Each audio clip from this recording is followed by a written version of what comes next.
Hello and welcome to Energy Unplugged by Aurora. This podcast features various experts from Aurora having in-depth conversations with key industry leaders, policymakers and academics from all over the world. It explores the hottest topics across the energy market and gives a unique perspective on major energy issues.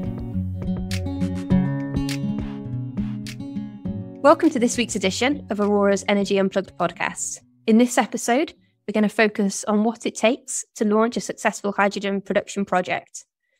My name is Emma Woodward, and I'll be leading the conversation today.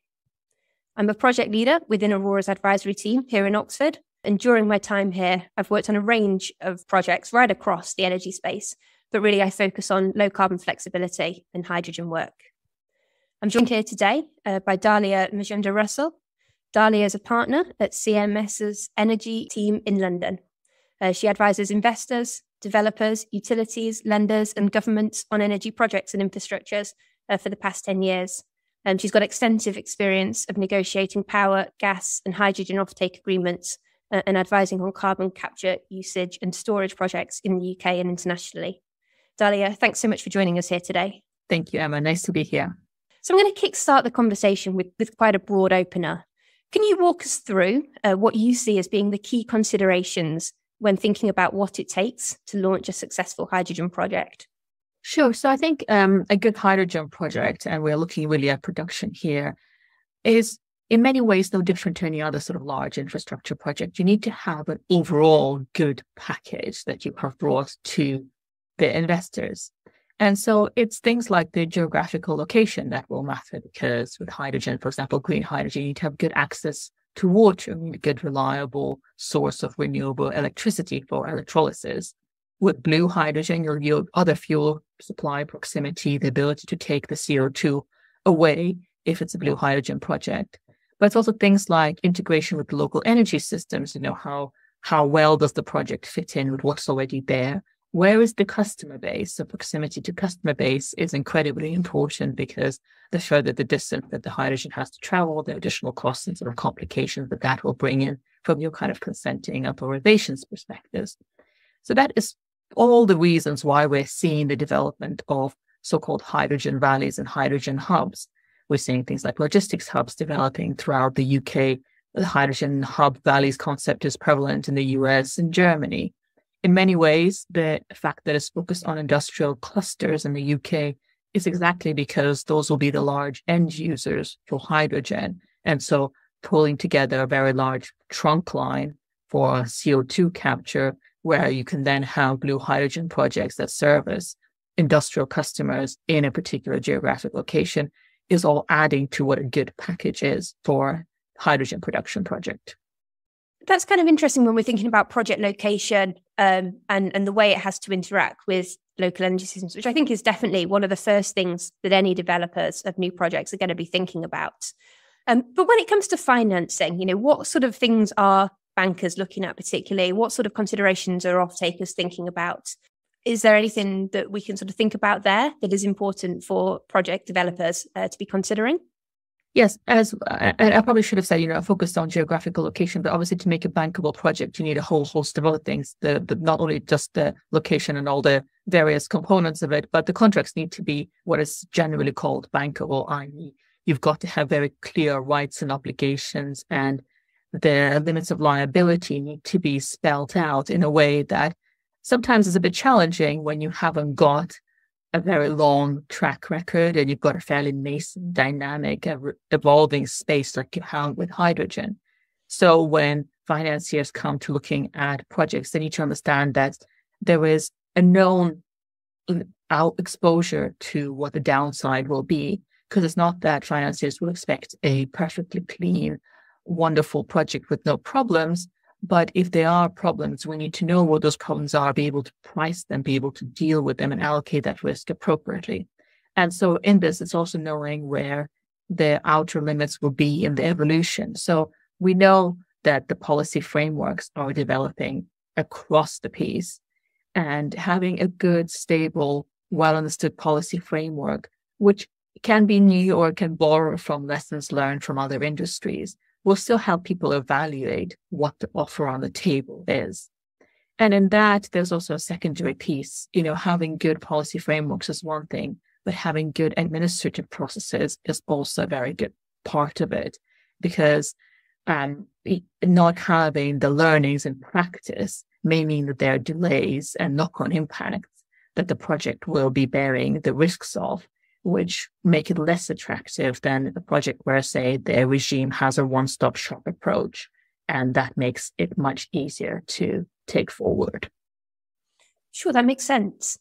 So what, from a policy perspective, do you think investors are really going to need to see? What are the key pieces of the puzzle that the policymakers need to consider?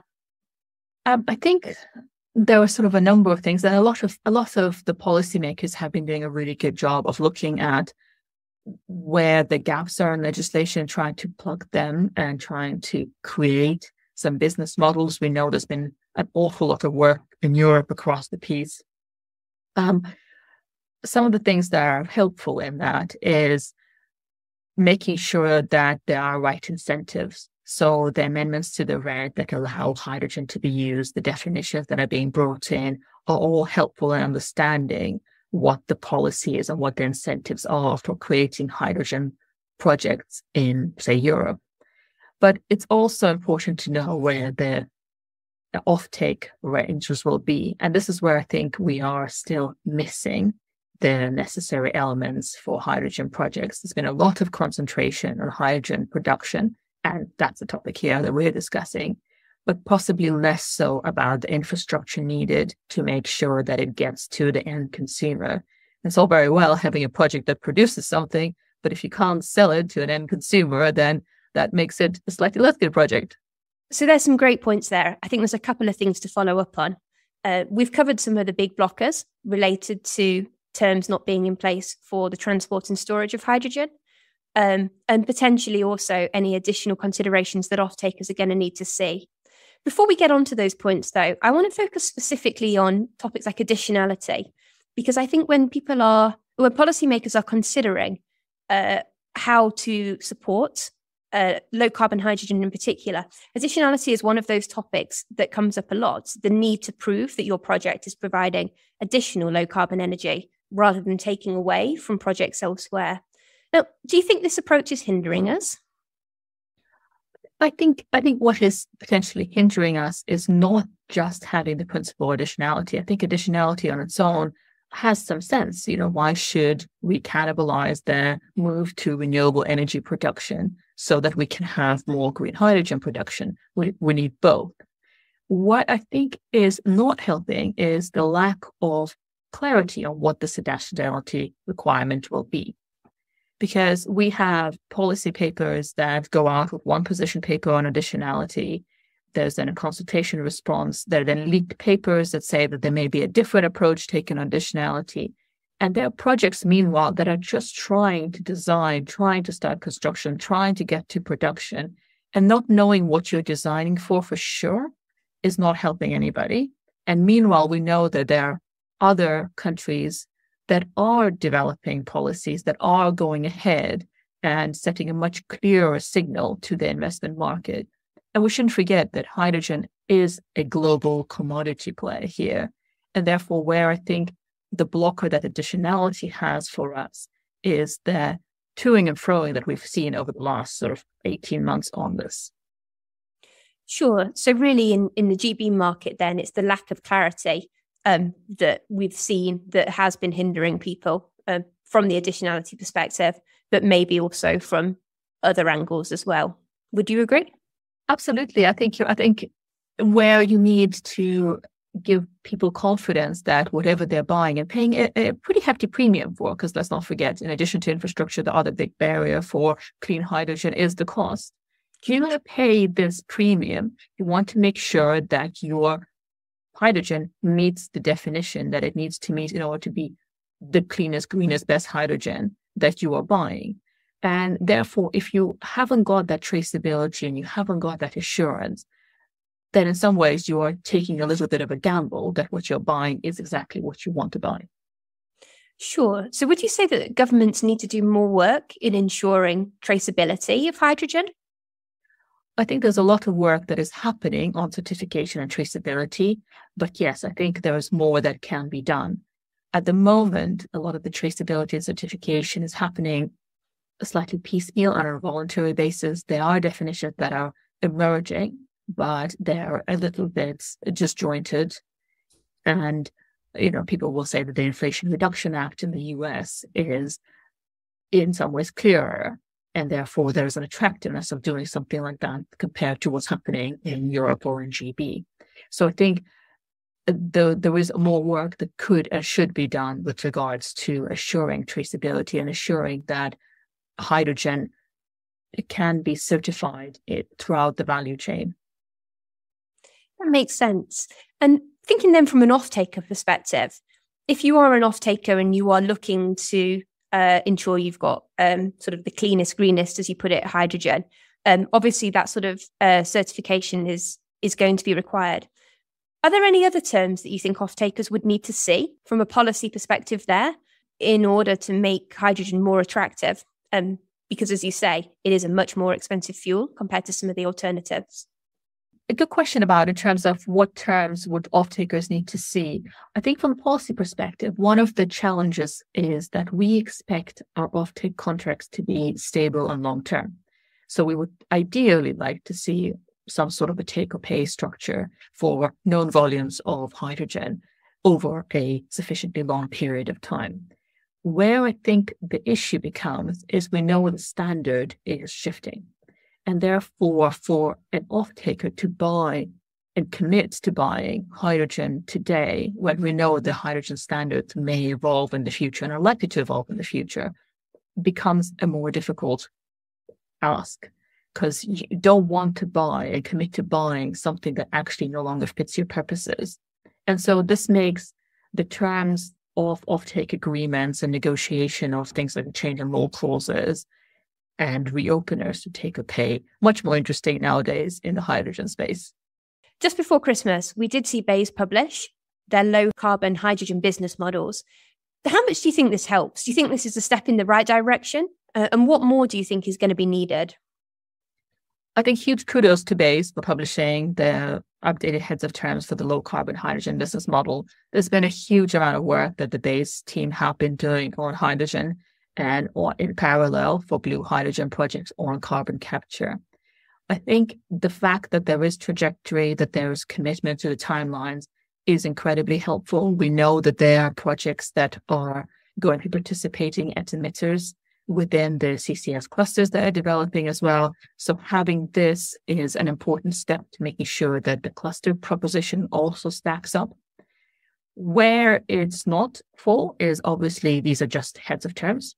These are not full drafts. There is a lot of borrowing from the CRD, which may or may not be the right thing to do in terms of taking those concepts and applying them for the hydrogen business models. There are question marks about how much flexibility it allows, and I think there are still questions about the way the contract is structured such that the payments are made at the end user and the idea of a tooling model is effectively precluded through the LCHA terms. So there is work to do, and I'm aware that there are stakeholder engagements that BEIS is starting to run. So there will be a chance for the industry to engage here. But I think we shouldn't lose track of the fact that this is an important step in the right direction. And so well done, BEIS, for getting this out there, even if it was in the middle of the Christmas holidays. No, I agree. It was a good step. So what specific actions do you think are needed next as they're doing these consultations with relevant stakeholders? What do you think is going to be the likely next topic that's going to come up and that people are going to need to see action on? I'm sure there'll be people who are much better placed than me to answer in terms of their particular projects. But I think what's important is that there is real transparent dialogue between BEIS and the industry. Clearly, BEIS will be mindful of the fact that they need to protect and show value to the consumers and are not just subsidizing or over-subsidizing potential projects. On the other hand, the hydrogen business model needs to be as sufficiently attractive subsidy arrangements such that it will bring UK projects out into construction and ultimately into operation if it's not on terms sufficiently attractive, I fear that we may be losing out to other countries who are offering other forms of arrangements. That makes sense. I want to change tack a little bit now and focus on transport and storage, because the BEIS as business models are very much focused on supporting hydrogen production.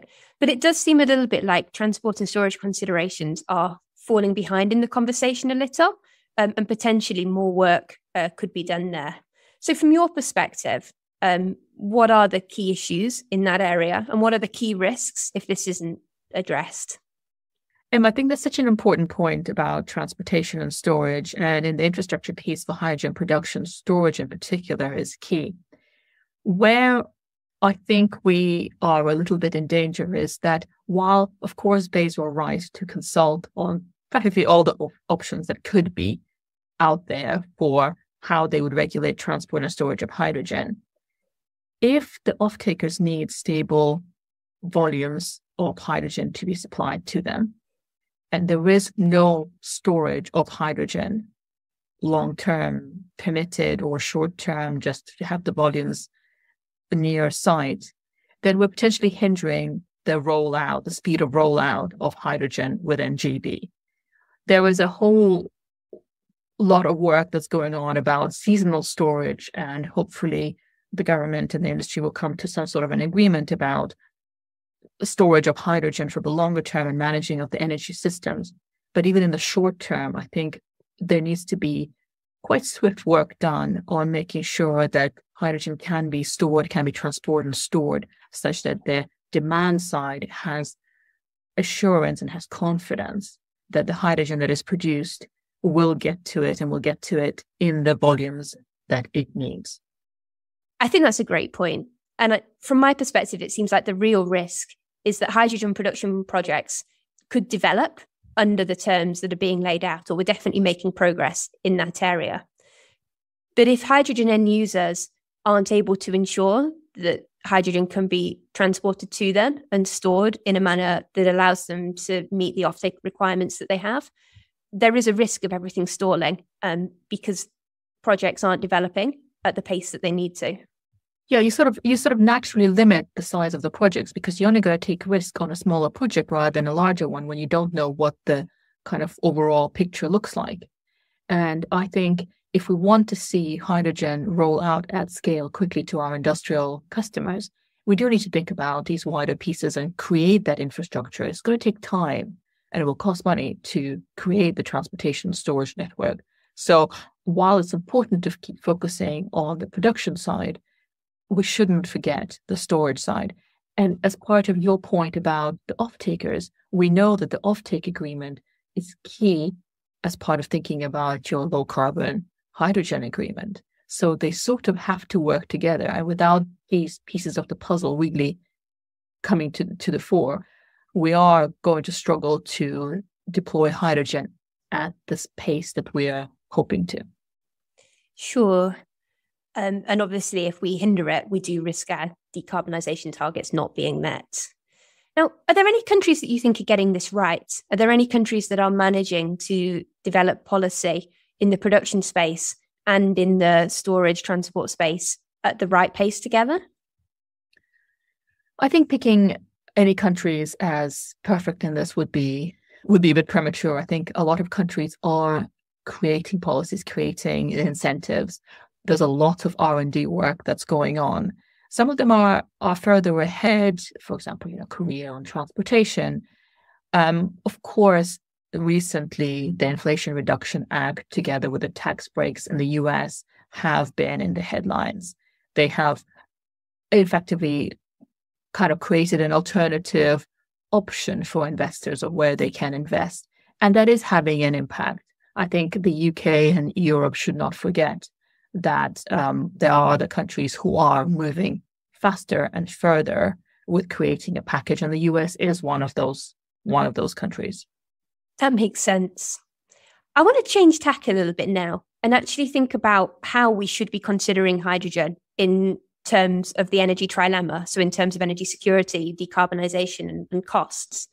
Because it's definitely the case that 12 to 18 months ago, much of the conversation surrounding hydrogen and hydrogen production and hydrogen end use was very much focused around the need to decarbonise.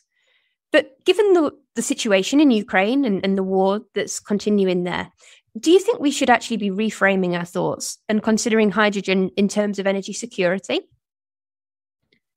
I think it is an important consideration, and I think we can't get away from the fact that when Russia invaded Ukraine, they were banking on the fact that energy security needs of Europe might be a factor that Europe would take into account on whether or not it would offer support to Ukraine. We have seen the huge impact this has had on Germany and the incredible efforts that European Union has taken to make sure that there is gas storage.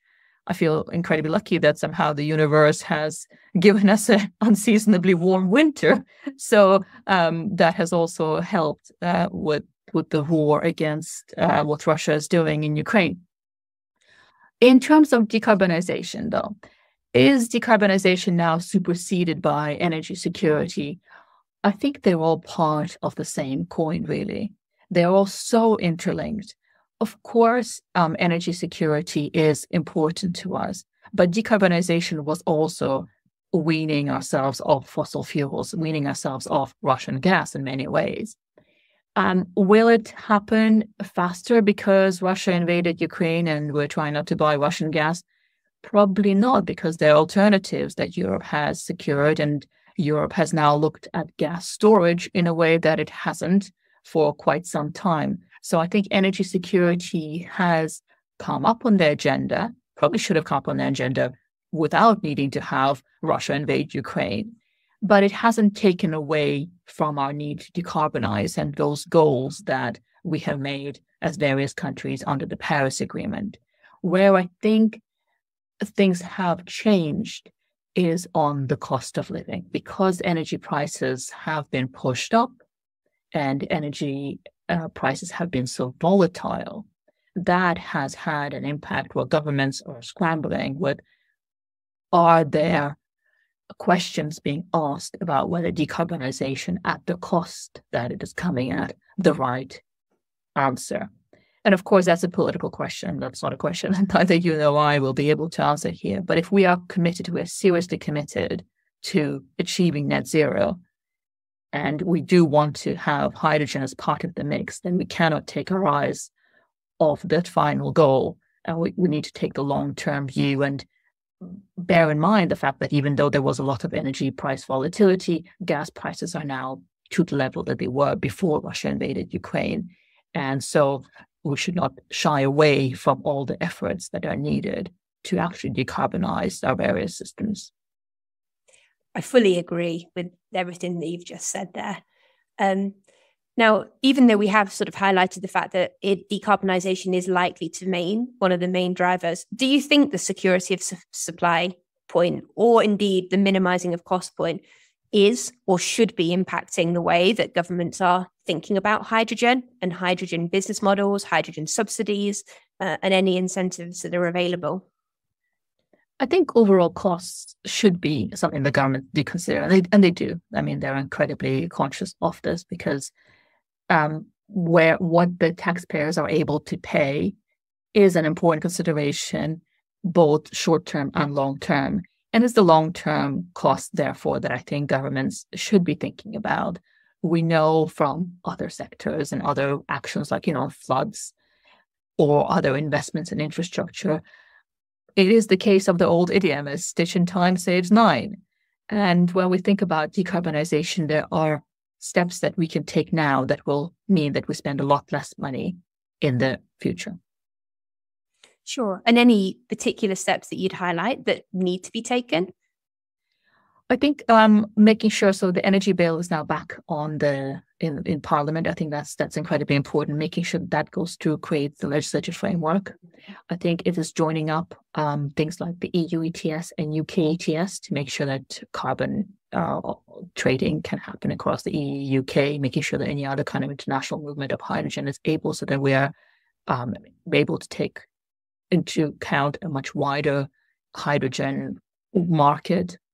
It's also looking at our other policies and permitting processes, making sure that the ports are up to date and ports are able to import hydrogen, which we will need to import hydrogen as well. Of course, domestic production is important to incentivize, but being able to import derivatives or hydrogen into UK ports in a sensible manner, I think, is also important. So there are ways the government can start looking at the broader picture alongside focusing on the good work that is now happening on the business models and make sure that momentum isn't lost behind all the good work that's being done so far. I think that's a great message. So we've been relatively generous to the government and to policymakers over the course of this conversation. And I think that's fair. We have made some positive steps over the last few months. But do you think there's any negatives that we're missing in the story? I think it is fair that we have been fairly generous to how much progress there has been made in the UK over the last, say, 2 years on the hydrogen space.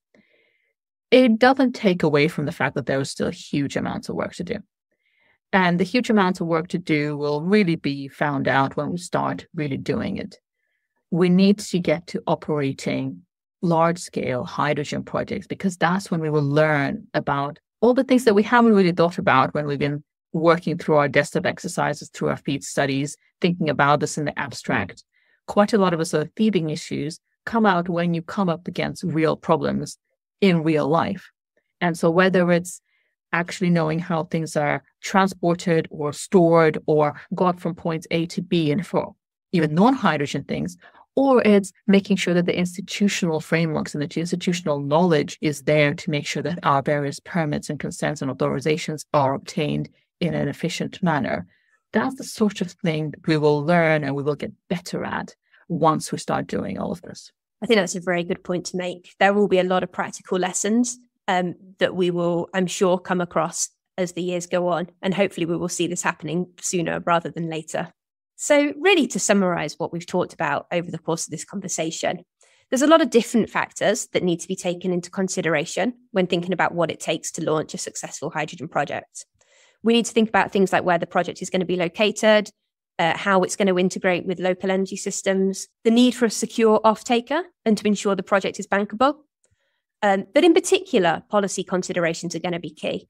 Policy needs to be there in order to support the development of both production projects, but also of hydrogen storage and transport issues. At the moment, we've seen a lot of good progress being made in the production side of things, but there is definitely more work to be done in other areas. And really, though, the key is going to be actually getting some of these projects off the ground and understanding the lessons that we learn as projects are beginning to materialize in reality. So, Dalia, I want to thank you once again for joining us here today. It's been an absolute pleasure to have you. Thank you very much for having me, Emma.